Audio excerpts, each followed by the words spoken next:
Story 1. In the depths of the rugged mountains of Mexico, nestled between arid valleys and jagged canyons, lay a small town once prosperous but now forgotten by all. This town, named San Miguel, was the stage for dark legends and unfathomable mysteries just waiting to be uncovered. One moonlit evening, a group of daring adventurers decided to defy the terrifying tales and explore the buried secrets of San Miguel. Among them were Carlos, an anthropologist passionate about ancient cultures, and Sofia, an archaeologist determined to unravel the mysteries of the past. Upon their arrival in San Miguel, a heavy atmosphere enveloped the group, as if the shadows of the past were awakening to greet new visitors.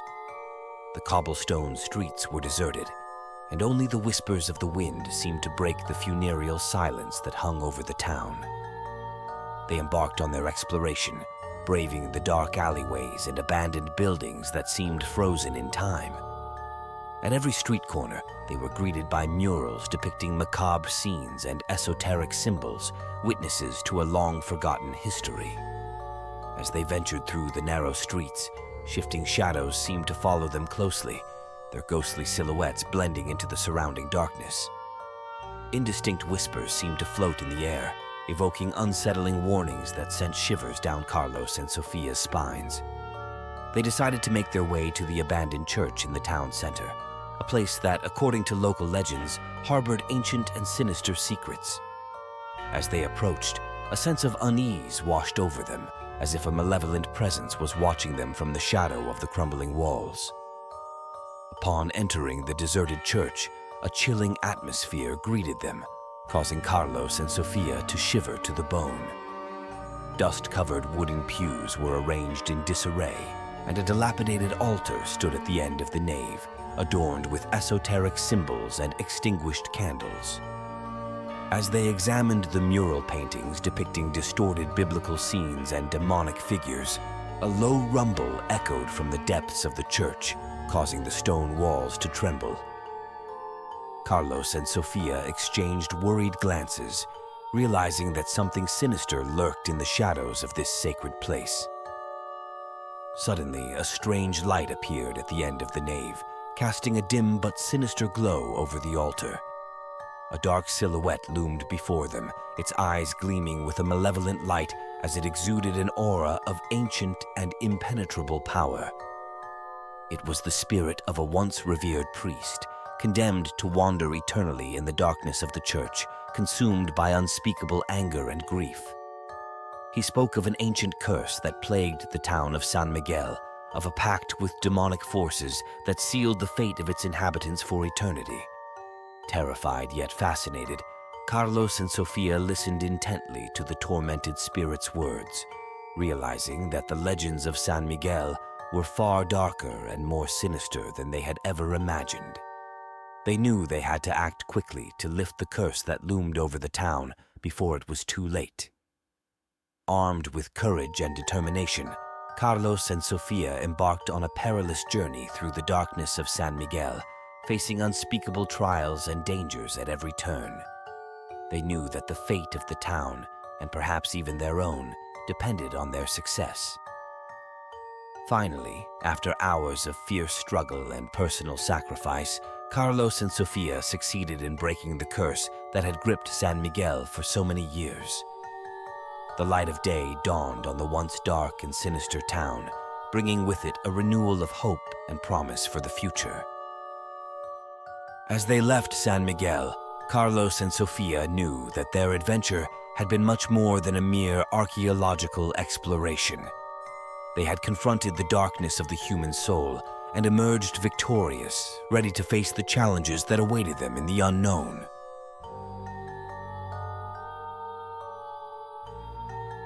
Story 2. In the forgotten depths of the lush jungles of Mexico, where the sun's rays struggled to penetrate the thick canopy, dwelled an entity feared for centuries, La Llorona, or the Weeping Woman. It was an ancestral legend, a story passed down from generation to generation, evoking a woman who endlessly mourned the tragic loss of her children and whose wails could send shivers down the spine of anyone who heard them. One moonlit evening, a group of intrepid adventurers, guided by curiosity and the desire to explore the unexplored, decided to embark on a quest to find La Llorona.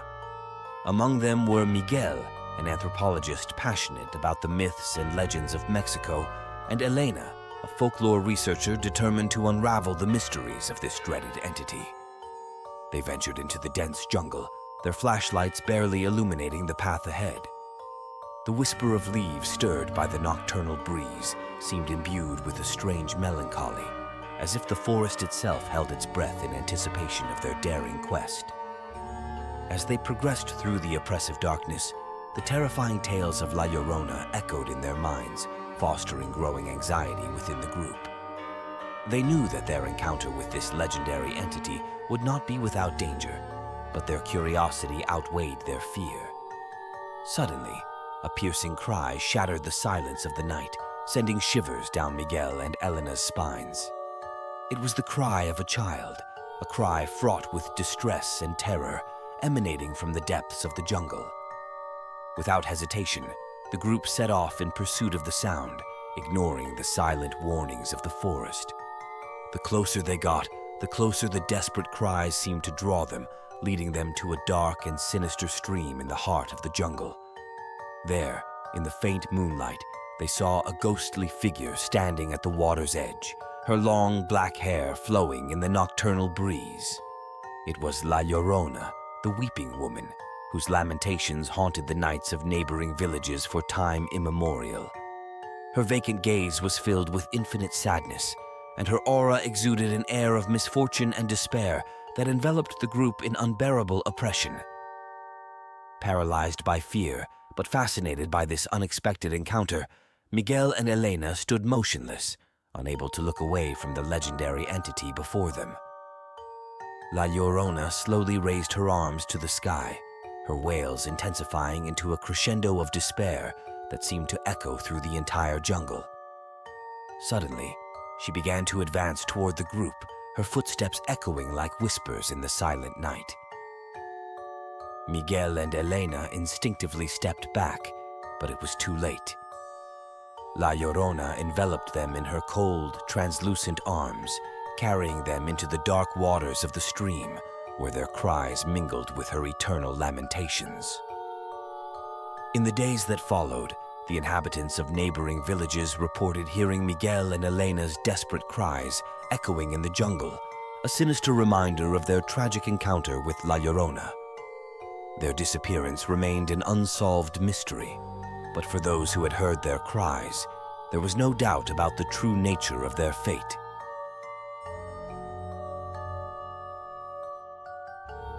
Story 3. In the winding streets of Mexico City, amidst vibrant colors and spicy flavors, lay a story as strange as it was surreal. It was the tale of Carlos and his special friend, a cactus named Paco. Yes, you read that right, a cactus. Carlos was a solitary and eccentric man who had developed a peculiar bond with Paco, his faithful plant companion. Together, they led a peaceful existence, sharing unique conversations and absurd adventures in the bustling streets of the city.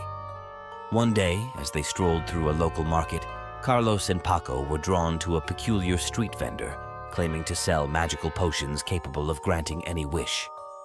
Intrigued, Carlos decided to purchase one of these potions, thinking it might add some spice to their mundane life.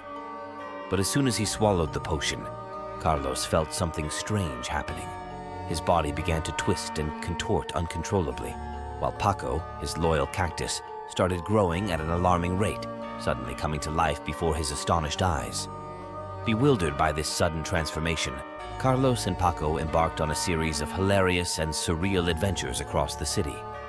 They found themselves chasing giant chickens through narrow alleyways, dancing with ghostly mariachis in the main square, and playing football with flying sombreros. During their journey, they caught the attention of a secret sect that sought to capture Paco for his mystical powers. Soon enough, Carlos and his cactus friend found themselves pursued through the city streets by masked followers, narrowly avoiding the absurd traps they laid out. Eventually, after a series of outrageous escapades, Carlos and Paco found refuge in an abandoned cantina in the heart of the city. There, they met an eccentric shaman who claimed to be able to lift the curse that had befallen them. With the shaman's help, Carlos and Paco embarked on a bizarre ritual involving strange dances and guttural chants. At the ritual's end, a dazzling light enveloped Carlos and Paco, and when it faded, they found themselves back in their original forms, safe and sound. Grateful to the shaman for his assistance, Carlos and Paco left the cantina, ready to resume their everyday life with a newfound sense of adventure and excitement. As they strolled through the city streets once more, Carlos turned to Paco with a radiant smile and said, "Well, my friend, I suppose we've had our dose of absurdity for today. How about a coffee?" And with a nod of his thorns, Paco agreed, ready to face whatever wacky challenges the future might hold for them.